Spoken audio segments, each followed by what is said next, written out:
दोस्तों हम लोग अक्सर देखते हैं कि चाइना दुस्साहस करते हुए हिंद महासागर की बाउंड्रीज पार करके अपने कई सारे नेवल वेसल्स भारत की जल क्षेत्र में भेज देता है। फिर उसके स्पाई शिप हो, जब भारत मिसाइल टेस्ट कर रहा हो, या फिर उसकी सबमरीन्स वगैरह हो, ये समय समय पर पकड़ी गई है हिंद महासागर के अंदर, जहां पर भारत का अधिकार क्षेत्र बनता है।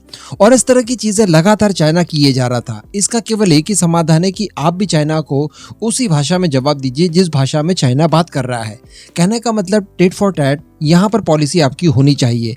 एंड अब कुछ इसी तरह की चीजें निकल कर आ रही है भारतीय नौसेना की तरफ से। जी हाँ, मैं आपको बता दूं कि भारत की सबमरीन पहली बार चाइना के बिल्कुल मोहल्ले में डॉक होने जा रही है और इसका बहुत बड़ा इम्पैक्ट पड़ने वाला है। चलिए आइए डिस्कशन करते हैं आगे कि एक्चुअली माजरा क्या है। बस आप इतना समझ लीजिए कि चाइना रोने वाला है। आप चैनल को सब्सक्राइब जरूर कर दीजिएगा।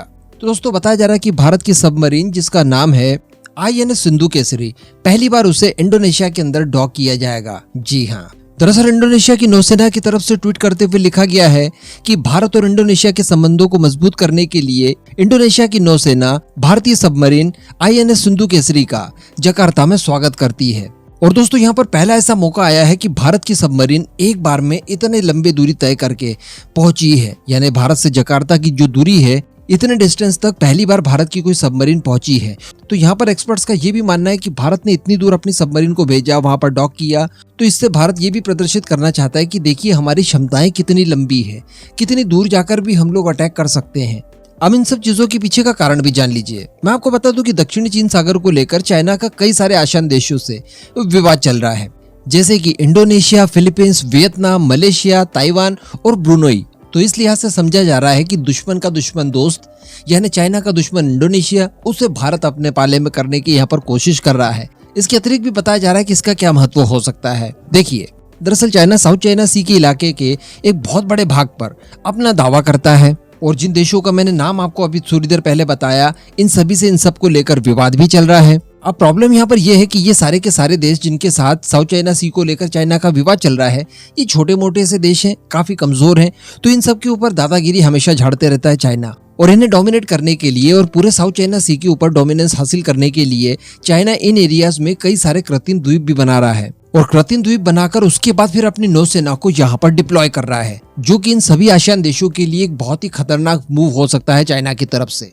इसके अतिरिक्त आप देखिए कि भारत की सबमरीन इंडोनेशिया कब पहुंची। अभी पिछले सप्ताह की बात है, तब बताया गया था कि फिलीपींस के एक नेवल वेसल के ऊपर चाइना के द्वारा लेजर हमला किया गया और फिलीपींस के उस नेवल वेसल को वहां से खदेड़ दिया था। कुछ समय के लिए जो चालक दल था, जो फिलीपींस के नेवल वेसल को चला रहे थे, वो अंधे तक हो गए।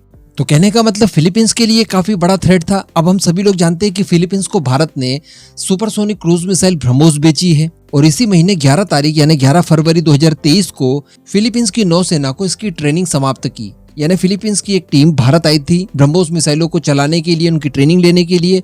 उनकी ट्रेनिंग कंप्लीट हुई है 11 फरवरी को। उसके तत्काल बाद भारत की ये सबमरीन जाती है। तो कहने का मतलब यहाँ पर सीधा सीधा स्पष्ट संदेश दिया गया भारत की तरफ से कि देखिए हमारी रीच यहाँ तक भी है, आप हमारे इन सहयोगी देशों के ऊपर धौंस इस तरह से नहीं जमा सकते। जैसे कि चाइना भारत को घेरने की कोशिश करता है आजू बाजू के लगे देशों के जरिए, ठीक उसी तरह की पॉलिसी यहाँ पर भारत की है।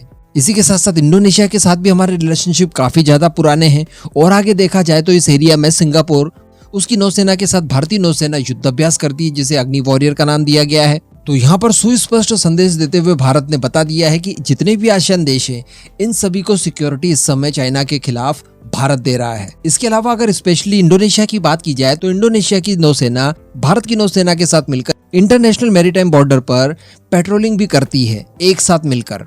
अगर पिछले साल की बात की जाए तो 2 बार ऐसा हुआ है जब दोनों ने एक साथ मिलकर इंटरनेशनल मैरीटाइम बॉर्डर की पेट्रोलिंग की है।